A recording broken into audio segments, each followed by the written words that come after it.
கருவாடை தேங்காய் எண்ணெய் போட்டுடலாம். தேங்காய் காஞ்சிடுச்சு. தேங்காய் சூடாகாமல் போட்டோன்னா கருவாடை ஒட்டிக்கிட்டு பிஞ்சு பிஞ்சு வரும்.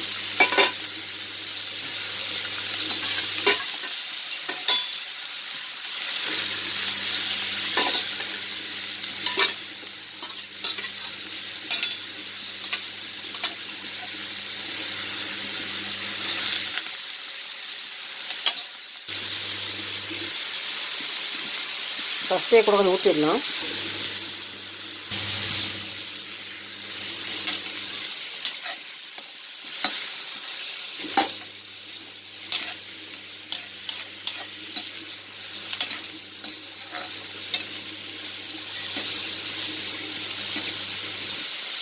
ஃபஸ்ட்டு அடுப்பு வந்து கொஞ்சம் அதிகமாக வச்சுட்டு அதுக்கு நெக்ஸ்ட் வந்து கொஞ்சம் குறைச்சிக்கலாம், ஸ்லோ வச்சுக்கலாம்.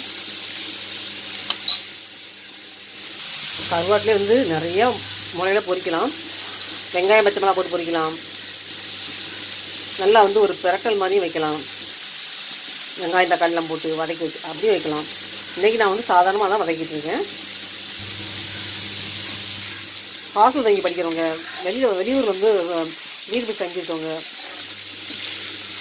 இந்த மாதிரி உள்ளவங்களுக்காக நான் இன்றைக்கி செஞ்சு கட்டுறேன் இந்த வீடியோ.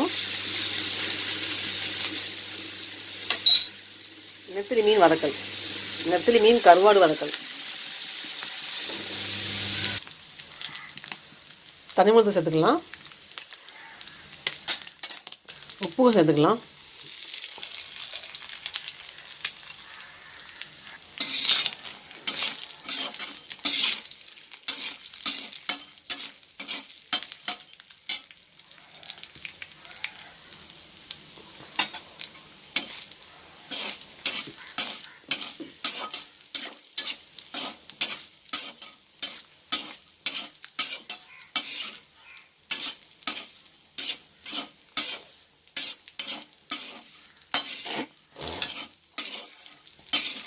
இது பொடி நெத்திலி கருவாடு இருக்கிறதுனால கொஞ்சம் சீக்கிரமாக ஆஃப் பண்ணி முருகு ஆகிரும். முறுக்கு தான் நமக்கு வந்து ரொம்ப வந்து பல்ல வச்சு கடிச்சு வேணும் சாப்பிட முடியாது.